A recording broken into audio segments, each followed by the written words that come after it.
Welcome to the Learning Pines YouTube. We hope this video helps. In this video, I will explain how to make delicious donut dough. To begin, you will need to gather your essential ingredients. Start with 2 1/4 teaspoons of active dry yeast and 1 cup of warm milk, ideally between 105 and 115 degrees Fahrenheit. You'll also need 1/4 cup of granulated sugar, 1 teaspoon of salt, and 2 large eggs.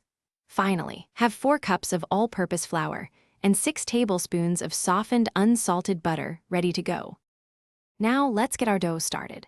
First, activate your yeast by stirring it into the warm milk with a pinch of sugar. Let it sit for about 5 minutes until foamy. In a large bowl, combine this yeast mixture with the eggs, the rest of the sugar, and salt. Gradually add about half of the flour, then the softened butter, mixing until a shaggy dough forms. Turn the dough out onto a lightly floured surface and knead it for 8 to 10 minutes until it becomes smooth and elastic. After kneading, it's time for the dough to rest and rise. Place your smooth dough into a lightly greased bowl, cover it with plastic wrap, and let it proof in a warm, draft-free place for 1 to 2 hours. It should double in size. Once risen, gently punch down the dough to release the air. Roll it out on a lightly floured surface to about 1/2 inch thick. Use a 3-inch round cutter for the donuts and a 1-inch cutter for the centers. Finally, let's fry these delicious treats.